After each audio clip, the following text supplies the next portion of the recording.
Okay, we are in Brooklyn, New York, United States. The day is February the 9th, 1959 at 6:30 p.m. or 1800 hours. And the sun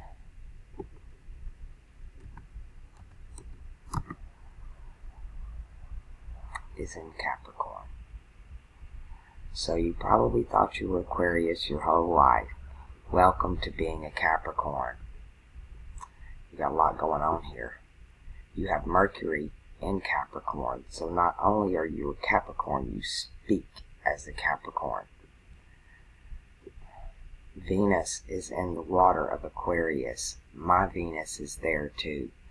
You had some fortune and misfortune in the past month where Venus is concerned. But yeah, it looked like a good thing. Moon too. My moon is actually right here with Venus. So this is very close. I'm going to call this Aquarius. Let's check these stars. Aquarius. Pisces. Ooh, this one's going to be close. Can I get that little star right there? No. But just this one, this line, I'm going to say Aquarius. Let's see if we can get some lines up and actually see the box. I'm going to call it in Aquarius. It's on the cusp. But because of this star here, your moon is in Aquarius. Very interesting. I have some of these same aspects in my chart. The Lord of your house in the Picatrix will be the third or final deacon in Capricorn. I'm not sure which one that is. I would have to look it up, and I don't have that book on this computer right now. It's on another one. Why are my planets not named? Okay, Mars is in Taurus. Mars rules Aries over here. It's a fire sign. So your Earth, Taurus is a fixed Earth. This belongs to Venus. So you have a masculine active action in your Earth and Venus's house. Actually, right under the Pleiades, which means the playground of the gods, Pleiadios, the playground of the gods. Let's move along. Your Uranus, or your outer transformation, is in Cancer, along with Vesta, which is your fortune as well. So your outer transformation is going to be a summertime thing. It's when you can expect the most change in your life. You might see Uranus come back to your sign in your lifetime. Maybe. We never know. Let's move on around. Jupiter. We had this going on. Here's one of the repeating patterns that keeps coming up. Is these planets, especially Jupiter, falling right here on this line. And it's hard to tell which constellation it's actually in. I can pop this little star right below it. So these is another one of those that, because this star right here is in Libra. Let's see if I can, it's not going to tell me what any of these are. Scorpio here. So it's really hard to tell. Almost on the line, or to me it looks like Libra. I mean, originally I would say it don't matter, because these two constellations are really the Eagle and the Serpent, which is a big story. Maybe I need to do that, because this is Enki and Enlil. The Serpent had the wisdom, which was Enki, and Enlil is the war god. He does the eagle. So when you see Mexico's flag is this constellation right here. This is an old Mesopotamian story, and somewhere along the line, maybe in the Medes and the Persians, it got changed to a scorpion, but it was the hidden thing. And this serpent up here came down, and this is the serpent part here in Libra. Now, I know Julius Caesar put this here, but where they dug the scorpion up, I'm not sure, but it became prevalent all through the Middle East. Saturn, you're coming up on a Saturn return shortly. Saturn's about right here, right now, in the knee of Ophiuchus, in his right knee. Is he facing us? Yeah, he's facing us, so his right knee. And the new zodiacs that are coming out, all of the characters are turned the other way or have their backs turned to us.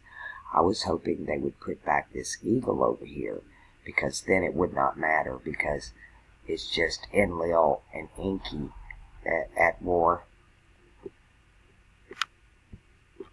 Told in many different tales, but you can look at the flags, and if a flag has the serpent on it, the wisdom, the serpent in the garden, the other one is the eagle.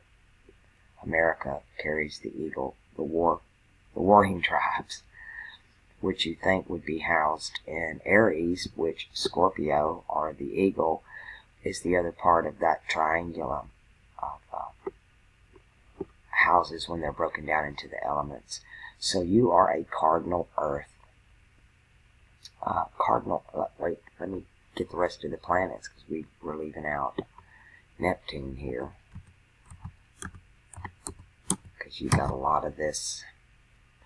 And Neptune in Virgo, okay, this is happening repeatedly in this set of charts I'm doing. It's ironic how they're falling into categories all by themselves, just by the events that occur in my life in the order that I received them. Mutable earth here, dumping a lot of water on mutable earth. That's miry clay. The clay's too wet. Some of the charts I've looked at, they had enough fire signs to balance that out. You, on the other hand, you have Saturn over here in Scorpio,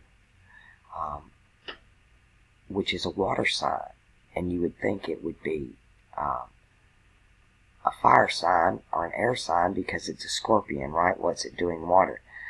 So you have more water here. But Saturn is in fire, and Saturn rules the cardinal earth over here, so you have the sun and Mercury. A lot of what is coming up in 2020 is going to be a culmination for you as well. I'm going to say your Pluto is in Leo, but let's check. Pluto in Leo, Mr. Capricorn. Thought he was an Aquarian. Yeah, right on the back of it. Your inner transformation will be something again. You got a lot of stuff that will happen for you in the summer, which is ironic because this sign right here is directly opposite of your sun sign. So your outer transformation is opposite the sun, but in your inner transformation is in the sun sign, which we're already going through that. Now, had your Pluto been over here in Virgo, you would have been a lot heavier load, because these people, they got a heavy load. Those of us who have Pluto in Leo, which is ruled by the sun, and it's a fire sign, our change, literally, we should be sun gazers. We should stare at the sun. Even though we were born under the time of the moon. And let's take a better look at your moon while we're here. I know we're in right on that line right there, and it really does make a difference, because you have your, you would be like me. You have your sun Capricorn, your moon Aquarius. And I guess it's depending on which chart you look at. I'm calling it Aquarius because of this star right here, which up here in the upper left-hand corner tells you that it's in the constellation of Aquarius. And it follows that line. So, but it's still on a cusp. So, the Lord of your moon mansion, now that's important. And yours is like mine. It's almost a day moon, right? Your sun's coming up here, but your moon and Venus herald the sun. Mine did too. And you got a break because your Saturn was over here in Sagittarius being birthed out of the Milky Way galaxy, which is going to happen again at the end of this year. So you can expect your Saturn return to begin right after the winter solstice. I'm going to put this one date about, this will happen for you the second week in January 2018. So you're looking at about 1 year from this week to be prepared. You'll feel the effects of it before then, and just look it up. It'll explain it all to you. These are the trials and the tests. Now Saturn just took over rulership back over here to this Enki Enlil story, right? How everything rotates in rulership. And when we were born, those of us in our generation, we had Pluto and Leo. We were born, the moon was the ruler. And in those years, we went to the moon. And before that, Mars ruled World War I and World War II. And then we came into the time of the moon, and allegedly we went to the moon in 69. And then 80, the sun took over for 36 years, and we've been in the children of the sun. Were born during that era, and starting this year, just a few weeks ago, Saturn took over, which is your ruler. And so more is going to be expected of you.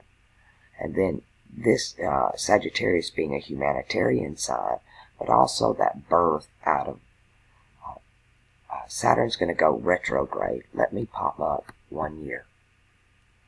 Oh no, I can't do that yet. You'll have to go back and look at the video I done before on events coming up, and a couple of charts that I've done that y'all have this Neptune and Virgo and this Saturn being birthed are coming into your Saturn return is being repetitive here. Your Venus in an air sign and your Mars in an earth sign. Your love life. Wow. I don't even know if I want to attempt that one. Because I'm this. I know what your love life is.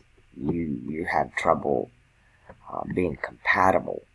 You have trouble finding your equal, and you even speak as a Capricorn.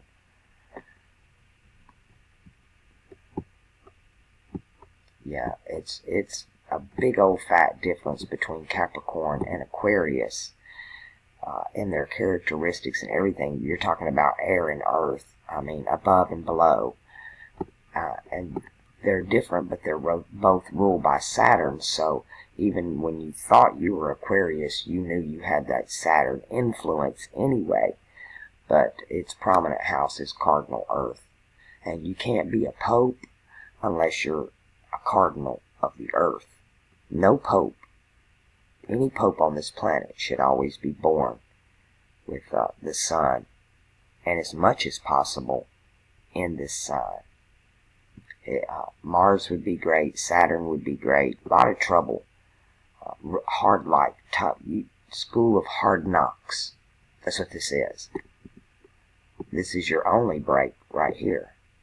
But the test that comes with this is coming back home to you. You must pass the test, and it's coming up this year, so get ready for that. I think we're almost out of time here. I hope this helped you. I know where you're living and where you're at, and I hope everything's great down there for you. And y'all have a beautiful summer. I used to live there myself. So, and no, I'm not talking about Brooklyn. I'm talking about where you live now. Okay, friend. I hope that helps. Got a lot of earth backing you up over here, and your action is in earth. So you hit all three earth, earth, earth, cardinal, fixed, and mutable. So you should be okay. You're a force to be reckoned with. You would have never thought that by your comment.